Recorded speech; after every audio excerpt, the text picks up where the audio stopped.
This is Mackenzie Sherilla. She's a 17-year-old who was found guilty of murder for causing a car crash that killed her boyfriend and his friend. Mackenzie decided death was the ultimate goal that day. This was not reckless driving. This was murder. Sherilla's boyfriend, Dominic Russo, and his friend, Davian Flanagan, were in the car when she crashed into the side of a commercial building outside of Cleveland, going 100 miles per hour. Both men were pronounced dead at the scene, and Sherilla survived. Prosecutors argue that the teen had a toxic relationship, and Sherilla had made violent threats against her boyfriend. Threatened his property? She threatened to break into his house? Correct.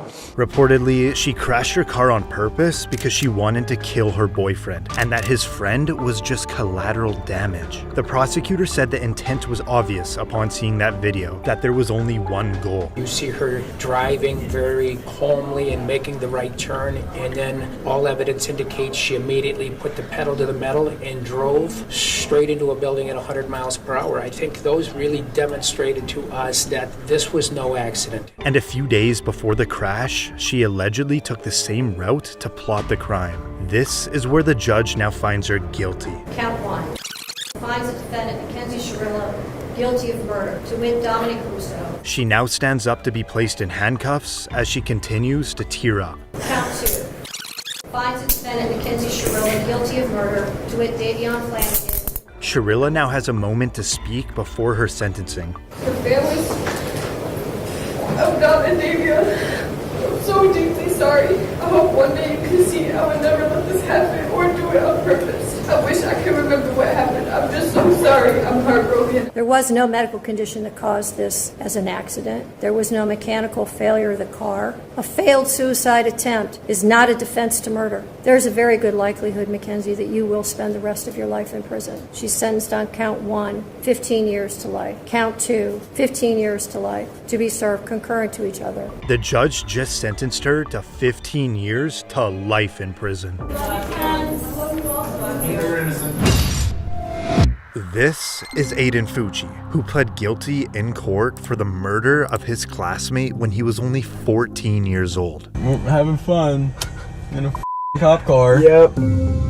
Fucci was classmates with a 13-year-old girl from Patriot Oaks Academy in St. Johns County, Florida. Fucci stabbed her 114 times. Her dead body was later recovered from the woods. After Fucci was arrested, he can be seen in the back of the cop car taking Snapchats. Now this video shows Fucci and his parents in the interrogation room. That Snapchat that you did was not very smart. Like, you're all over the internet, Negor. This is serious, man. It's very serious. This isn't no joke. This is your whole life. Your whole life. And ours. And ours. A video from prosecutors showed Fucci and the girl allegedly walking together right before she was murdered. Then about 90 minutes later, the video shows Fucci allegedly running away from the area where the body was found. 114 stab wounds, 49 defensive wounds, 35 wounds to the head and neck, 29 to the back and shoulder, and 6 fatal wounds.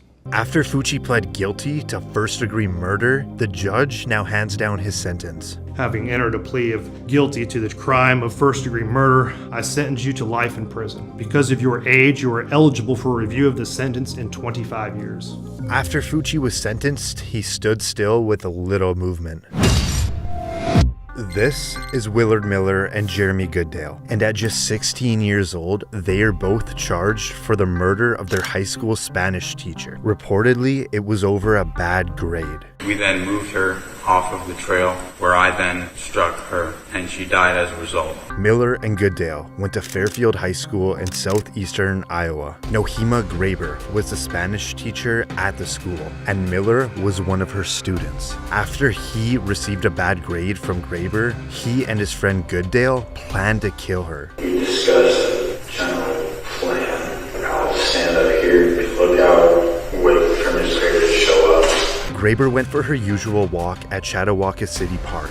The boys knew that as they stalked her and they waited to ambush her. Here she comes, and she walked by and hit her in the back of the head, and then I said, "Oh shit, make sure she's dead." So we hit her a couple more times. They then dragged her into the woods and beat her to death with a baseball bat. What was the plan after that? There wasn't really a plan beyond that. Like hide the body, bury the body, save the body. At that time, we were going to hide the body. I guess in our arrogance, we kind of assumed that nobody would ever find her.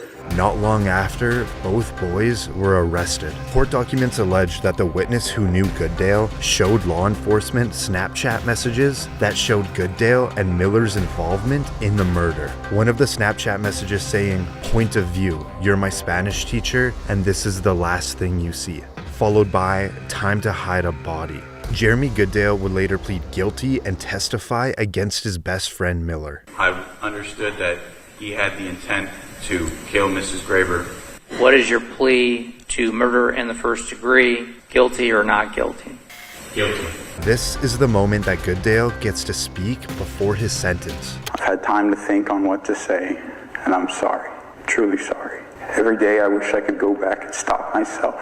I can't comprehend losing a loved one in such an awful way. And now the judge hands down his sentence. The defendants shall be sentenced to life with the possibility of parole after 25 years. Now for Miller. This is him apologizing before he receives his sentence. I'd like to take this opportunity to wholeheartedly accept responsibility for the role that I've played in the murder of Naheem Graber.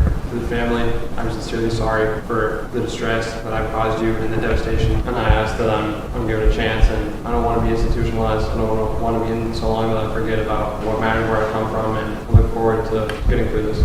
And now the judge has some final last words. The defendant, Willard Noble Chaden Miller, should be sentenced to life with the possibility of parole after 35 years. Miller seems to be completely unfazed. This is Rachel Schoaf and Sheila Eddy, who are both in court today for the murder of their friend when they were only 16 years old. Their scheme was to hide knives on their bodies and to attack Skylar at an agreed-upon moment. In Star City, West Virginia, Schoaf and Eddy were friends with 16-year-old Skylar Neese. Reportedly, Schoaf and Eddy decided they didn't like Neese anymore, so they planned to kill her. Sheila Eddy and Rachel Schoaf carried out that plan. Together they stabbed and killed Skylar. After Schoaf's confession, both teens were arrested. Schoaf agreed to plead guilty to second-degree murder in exchange for her cooperation in the case. I'm so sorry. I don't know if there's a proper way to make this apology because there are not even words to describe the guilt and remorse that I feel each day for what I've done. I hurt the Neese family and those who love Skylar. I hurt my parents and shamed my family. May God bring eternal peace to Skylar and the entire Neese family. After securing a plea deal, the judge now gives Schoaf her sentence. Rachel Schoaf, it is the sentence of the court that you be imprisoned in the West Virginia State Penitentiary for a period of 30 years. But she will have the possibility of parole in 10 years. And now for Eddy. It is the sentence of the court that you be imprisoned in the West Virginia State Penitentiary for the rest of your natural life. That sentence is technically with mercy, which makes you eligible for parole after you have served 15 years.